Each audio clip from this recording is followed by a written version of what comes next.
I just finished the movable table for the pinball machine that will double as storage for when it's not being played.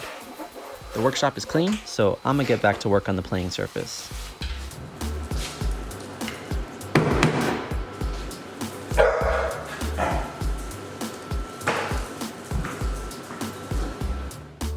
My garage floor is not quite flat.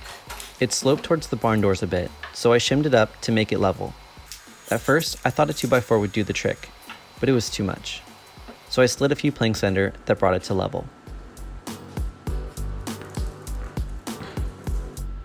This rectangle hole is an entrance to one of the tunnels that leads to the other side, one of several ways that the pinball can transfer sides. I'm going to construct the upper ramp that leads over the tunnel entrance, so I'll start by putting a cover over the hole. It's important that I give as much clearance as possible to give pinballs the best chance of dropping in. I'm making the back wall slanted to eliminate the chance of a marble just popping out.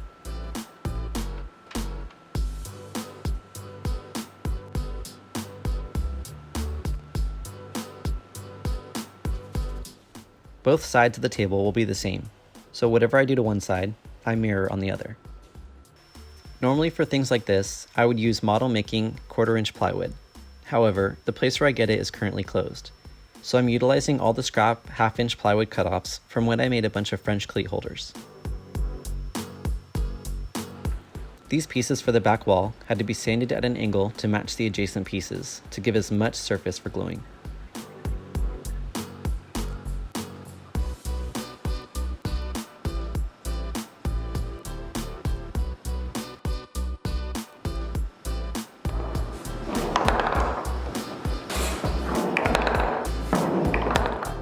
I thought it would be fun to utilize some different materials where I can. Instead of enclosing these side paths, I decided to drop in an acrylic piece. I drew the outline of the shape with a marker, which was easy because I could see through. Then I cut it on the scroll saw, which I found cuts acrylic really well.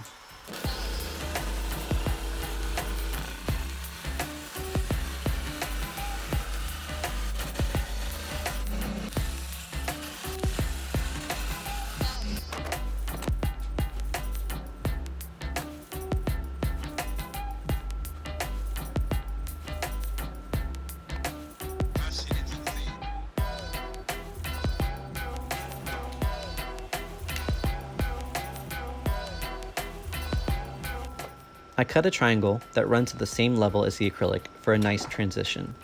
The acrylic won't be tacked down at least until after painting, if it's even tacked down at all.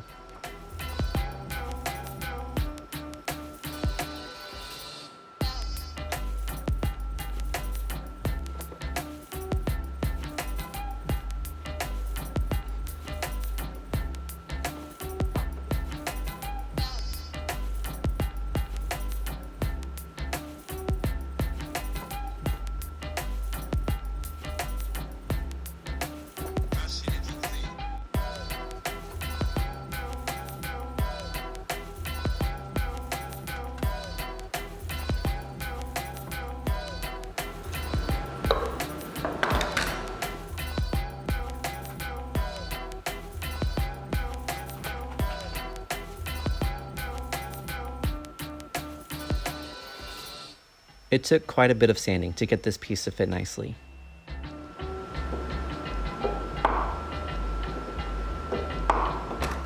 This piece, the entrance to the upper ramp, was really challenging to get just right.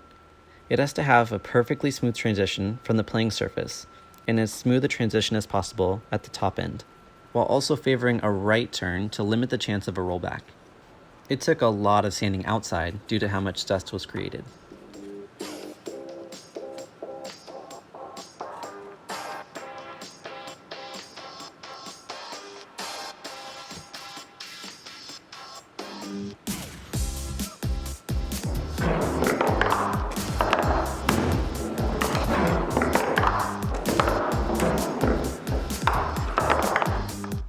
I felt good about how the one ramp was looking so far, so I mimicked it on the other side.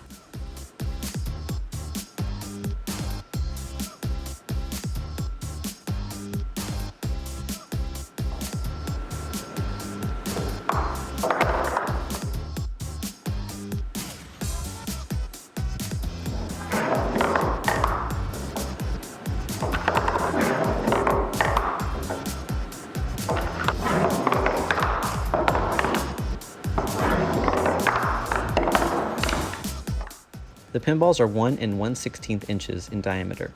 I made the barriers for the upper ramp around the acrylic 3/4 inches tall to keep them on the track. I'll still be able to remove the acrylic for painting.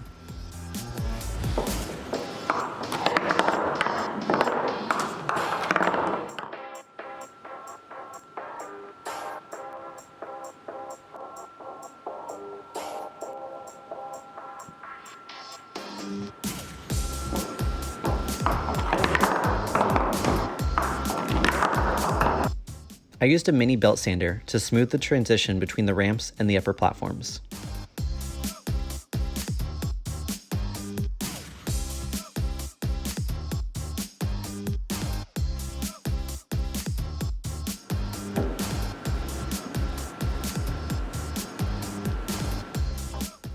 I added a barrier on the open side, utilizing the same 3/4 inch high strips as before, and trying to make them in a way to encourage the pinballs going up and in.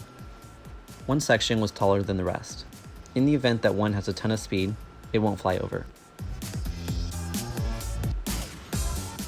I'll do a bunch of filling in the gaps and sanding later to make it all look nice. This is just to get the basic structure. I spent a while testing, and it was all working well. The tunnel entrances were working great with the cover and side walls. The upper ramps are a bit difficult to hit, but I also don't have any of the rubber bumpers on yet. That will all come later. It was pretty cool just to see the pinballs take a new path as they jump from one side to the other. Okay, that's it for now. See ya.